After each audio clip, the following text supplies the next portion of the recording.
Hi guys, it's Adam here from the Disney Theme Park Vlog, and today we're going to be counting down the top 5 worst attractions at Disneyland Resort Paris. Now don't get us wrong, we love Disneyland Paris and Disney parks in general. They are some of the most magical places on earth. But there are some attractions that just don't do it for us and we walk right on by most times we go. We'd love to hear your opinions and if you agree with our list. Do you love some of the attractions on our list today?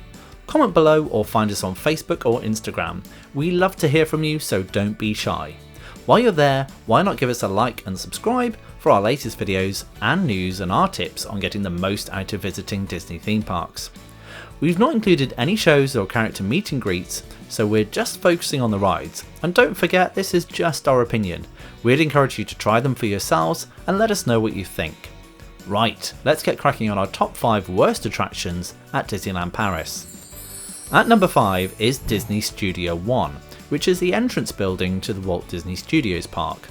Wait, now is that even an attraction, I hear you ask? Well, Disney are listing it as an attraction on their app and websites, so I'm going with that. For me, this is just a pretty underwhelming entrance to the park.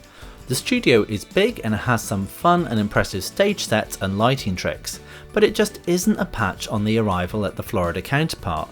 It feels like a missed opportunity, and I guess sums up part of the issue with studio style parks. It shows you that it's not real, and it looks fake and cheap. Everything Walt Disney was trying to avoid with Disneyland. It is home to some of the merchandising shops and Restaurant en Coulisses, which has to be one of our least favourite restaurants.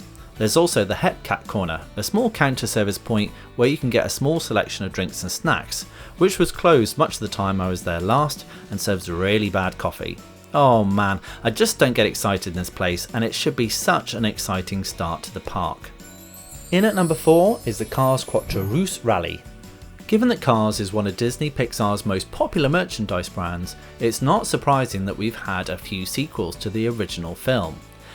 At Disney's California Adventure Park, the brilliant Cars Land area with its flagship Radiator Springs racers is one of Disney's very best attractions and feats of Imagineering. So what happened here, guys? We have one attraction and it feels so out of place and very generic. One kids might enjoy briefly, but it feels like a missed opportunity compared to what has been achieved in California. It just feels a bit random sat there on its own.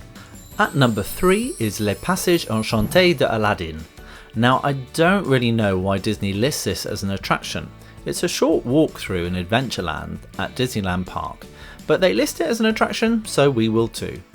It's the kind of thing you might wander through to kill some time or while waiting for someone, but it's just a bit of a waste of space and anyone expecting an attraction is going to be very disappointed.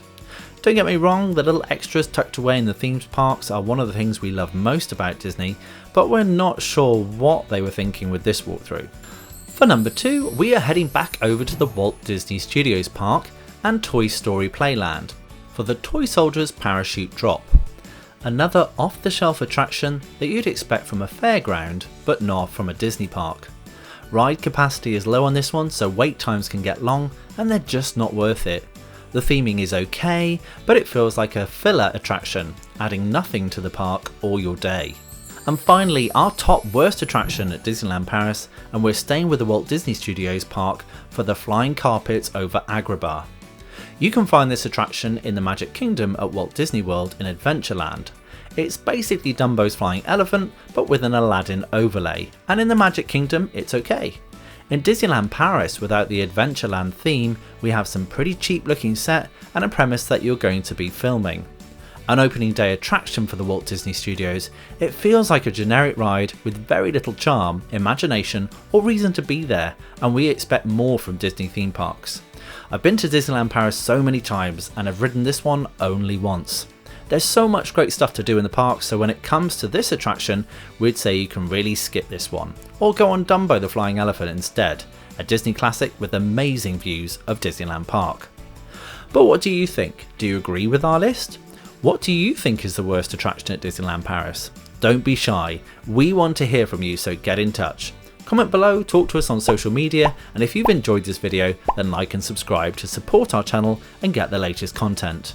I've been Adam for the Disney Theme Park Vlog, and we'll be back soon with more amazing content from the most magical theme parks on earth. Thank you for watching, and we'll see you real soon.